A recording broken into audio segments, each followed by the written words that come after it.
Probably comes as no surprise as well that I've got rattles because, you know, big box. So the rear tailgate is rattling. Mainly, you can even hear it when I'm tapping these plastic panels. Now I have deadened inside them on the steel with some car builders. This was like 5 years ago, and that's doing fine on the sheet metal. Plastic, on the other hand, had nothing. And I've actually got a few sheets of Focal BAM, which is nice solid. That's a plastic panel, and it now sounds real solid, and it's got some weight to it. That's the one that goes there. So that's that panel. And if I bring this over here, this is the panel for the actual door. So I went and cut out all the clips, as we can see, and this is Focal BAM. So yeah, this is like a sound deadener and foam on top. So it's good for padding and absorbing rattles. So anyway, we're doing that. I'm going to put another piece up here, just a little bit around there as well, and then that's going to go back on the door. Before I put it on, I'll show you the difference. This is, and this is big difference, because that cheap and plasticky sounds solid, and it's heavy too. Probably added a good kilo to that. So that's a heavy piece of plastic now. So we'll click it back on, and hopefully that stops that rattle. And pull that one off and add some to that as well. So got these fully deadened, and now no rattles. You have this one obviously. You have to open it. Much solider. So that's that done. Got as many rattles as I can. Now the top panel that's up here was rattling as well, so I've also deadened it. And I've also installed the thing that I hadn't told you about, which is just up in there. You can see one, and there's just one up in there. Now I haven't tucked the cabling away yet because I'm still testing it and getting my angles right. And I've got to still wire a dual adapter up there for USB. So I've got a single up there, so one runs off my switch and one's running off this PowerPoint. But anyway, I've got the lights for the box just there on a switch, as you can see. Then on the second switch, I've got my laser field. So it projects dots of laser, and as you can see, it's all throughout the car. It looks sick. I really like it. It looks really cool, and then you can imagine with the subs moving, it's also going to look really cool. Now that it does actually shine all the way out here too. You can see it on my arm. It's obviously broad daylight, so you can't really see, but you can see it on my arm, and that's outside the car, even like as far as nearly a foot out of the car. So that's that. Now the second one here is the lines, which gives a line of lasers. So then you're getting not just dots, but you're also getting like vertical lines lit up as you're used to seeing it. And now we'll add the lasers instead. Now this is actually the sides of the car. That's the front seats. You're also getting the lasers on them. So it spreads pretty much out the whole car. Pretty much doesn't get in the front because of the seats. It kind of blocks them. And then the roof lining, that red line is actually from the amp rack. So if I put the seats up, that line would disappear. The red glow that goes around. And then if we run both at once, sorry, so you can still have the box all lit up, and then the lasers on top. So camera kind of overexposures the Focal logo, but there's the lasers on the rear seats and everything, and then the box from this side. I'll be making the side panels that sit here tomorrow, but that's that, and the lasers are just up the top there and the corners. So I've started here with some basic wood. So I've got a driver's one now as a template, which fits, I mean, it's quite snug, but that's how I want it to be, like that. It'll sit in there. So the wood's pretty damn close, and all I'm going to do now is get some filler and just fill that gap, I think. It's just a little bit too big a gap for me to be happy with it, but it's pretty damn close. So that's that one. It will sit at the height that the subs are mounted to, not the height of the raised piece, because these are the two sides, passenger drivers. And what I've done is this continues on the shape of the suede that runs between the subs. So it's the same shape with the same kind of gap. It's just 3mm. So I've just glued it onto the panel. So when I trim them in suede, it won't stick up crazily, but it'll just have that shape in it, which should look quite nice, and it breaks it up being just a flat panel. So it'll just have that nice kind of shape just there, but again, nothing too major. Now the other thing I'm trying out is a new tool here, and this is hundreds of little plastic little lines, and as you press it up against something they move to give you a perfect outline.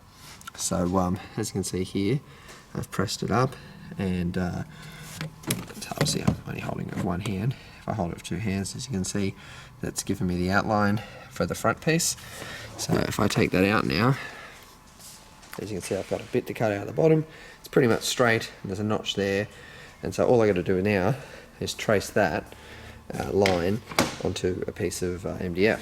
So trialing it out. It's the only thing I can say is it could be longer, and they could move more, because that only gives you about 5 centimeters of working depth, which is, again, in this situation fine, but when I did the sides just before, it wasn't enough when it was touching here to still touch there. So.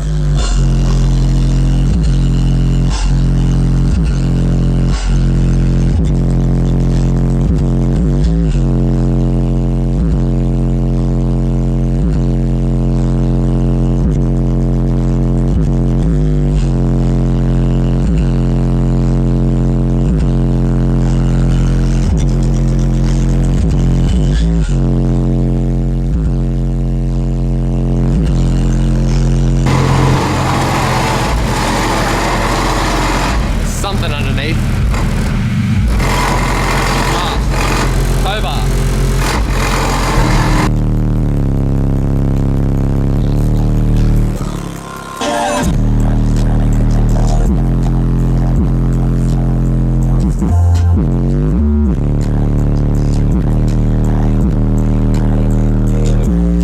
Alright, so I got the side panels just sitting in there right now.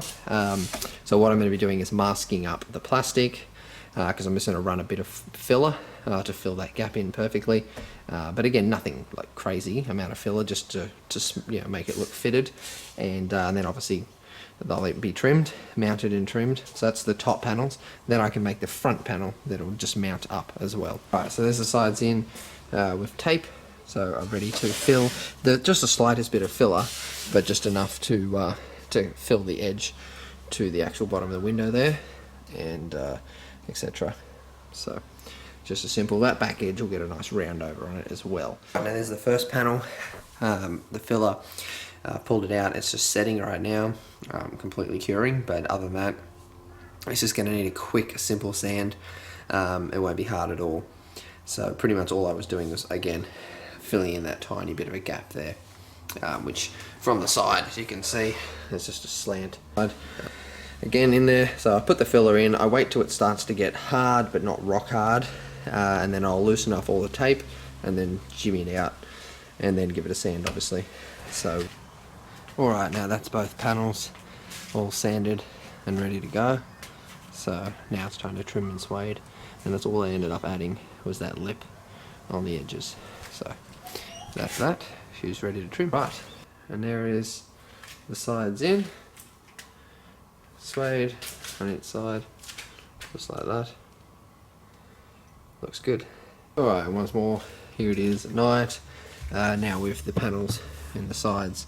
So you get some swirls, and obviously you get the dots and the lines and all different stuff on the side panels now. And I've just got the seats up. So, yeah, looks pretty over the top.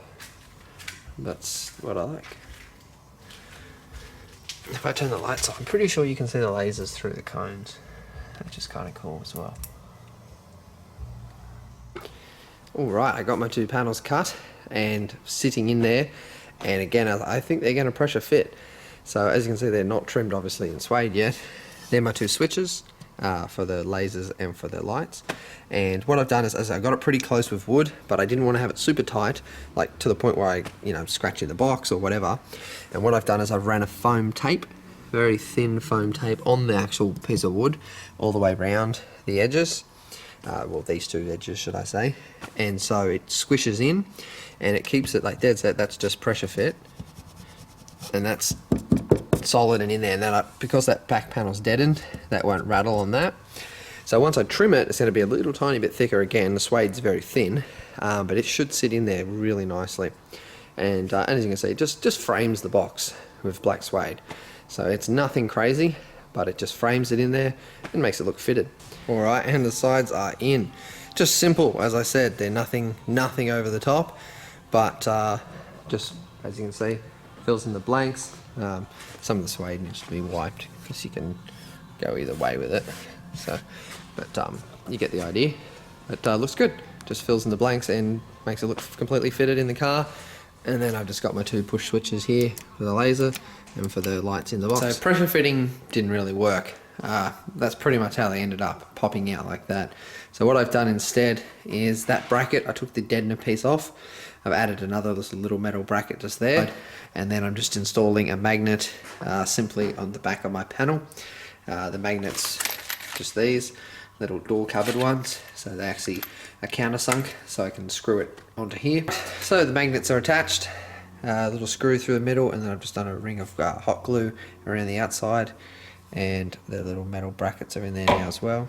And we'll just push it in like this, and that's it. So now she's in there tight.